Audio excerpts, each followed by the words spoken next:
জীবনে এক গুরুত্বপূর্ণ তথ্যবহন সংক্ষিপ্ত বিবরণের চেষ্টা করব ইনশাআল্লাহ। আমার তাওফীকি ইল্লা বিল্লাহ, আলাইহি তাওয়াক্কালতু ওয়া ইলাইহি উনীব।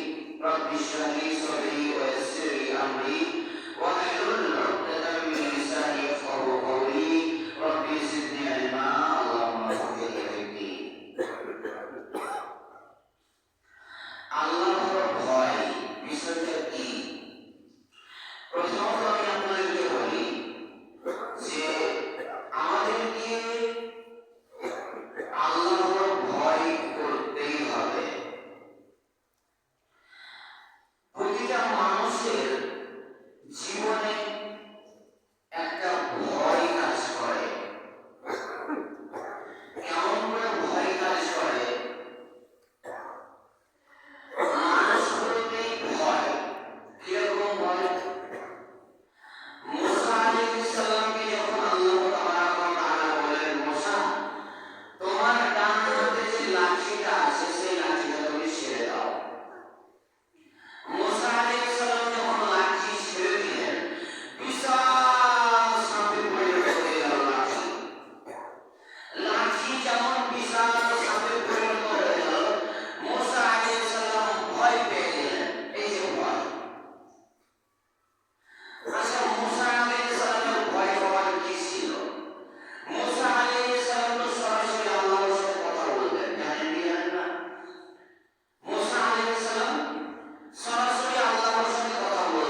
মাংসপিণ্ড রূপে থাকে ৪৪, তারপরে ৪০, তখন মানে ৪ মাস ১০ দিন যখন হয়ে যায় তখন তার শরীরে রূহ দিয়ে দেওয়া হয়। রূহ দিয়ে দেওয়া হয় এবং ফেরেশতা পাঠানো হয় ৩৬ হয়ে লিখে দেওয়ার জন্য। তো সেখানে আপনি কি করবেন, পৃথিবীতে কি কাজ করবেন, সবকিছু লেখা আছে, আপনারা করে আছেন। এবার আপনার ভাগ্যে যা লেখা আছে, সারা পৃথিবীর মানুষ ও জিন যদি এক জায়গায় জড়ো হয়ে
আল্লাহকে ভয় করার গুরুত্বটা কতটুকু দেখেন।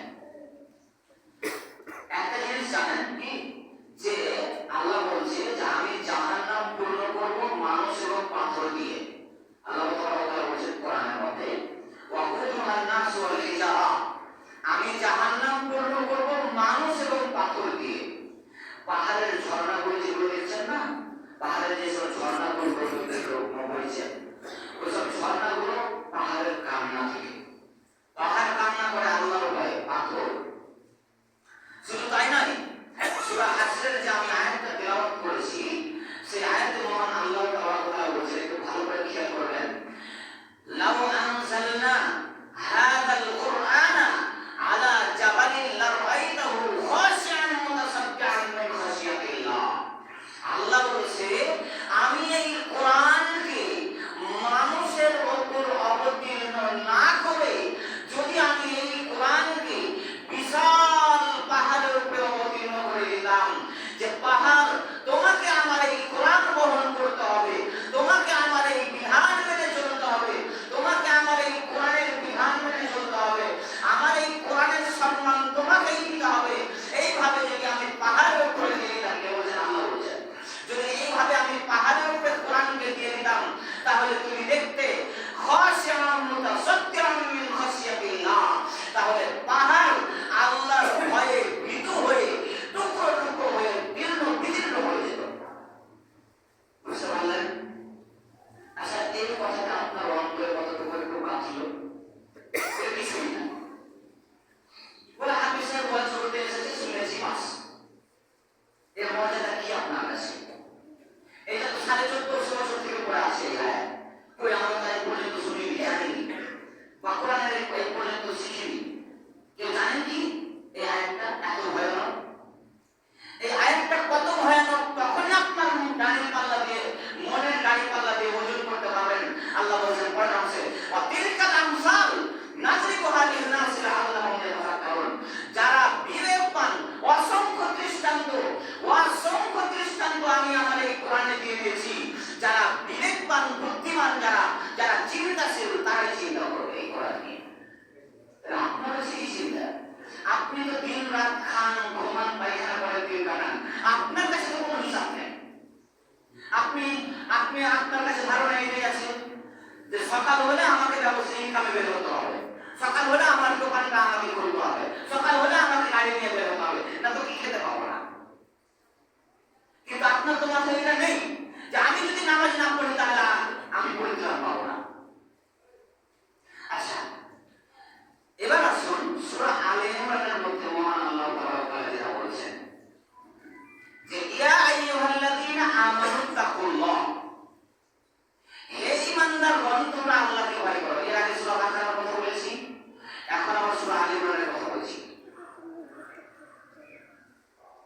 এখন আবার সূরা বাকারার কথা বলছি, সূরা আলে ইমরানের কথা বলছি। মহান আল্লাহ তাআলা বলেছেন ইয়া আইয়ুহাল্লাযীনা আমানু তাকুল্লাহ, হে ঈমানদারগণ তোমরা আল্লাহকে ভয় করো, হাক্কা তুকাতিহি, তোমরা সত্যবাদীদের অন্তর্ভুক্ত হও, তোমরা সত্য পথে চলো, ওয়ালা তামুতুন্না ইল্লা ওয়া আনতুম মুসলিমুন, তোমরা কখনো মুসলমান না হয়ে মৃত্যুবরণ করো না। বুঝতে পারলেন আল্লাহ কি বললেন? আল্লাহ বলছেন তোমরা মুসলমান না হয়ে মৃত্যুবরণ করো না। তাহলে কি জীবন মরণ আমাদের হাতে? না, জীবন মরণ আমাদের হাতে নেই। এই যে আপনি এখন জুমা পড়তে এসেছেন, জুমা পড়ে গিয়ে খাবারটা খেতে পাবেন কিনা এটা আপনার গ্যারান্টি নেই, আছে কি? নেই। তাহলে জীবন মরণ আমার হাতে নেই, অথচ আল্লাহ বললেন যে ওয়ালা তামুতুন্না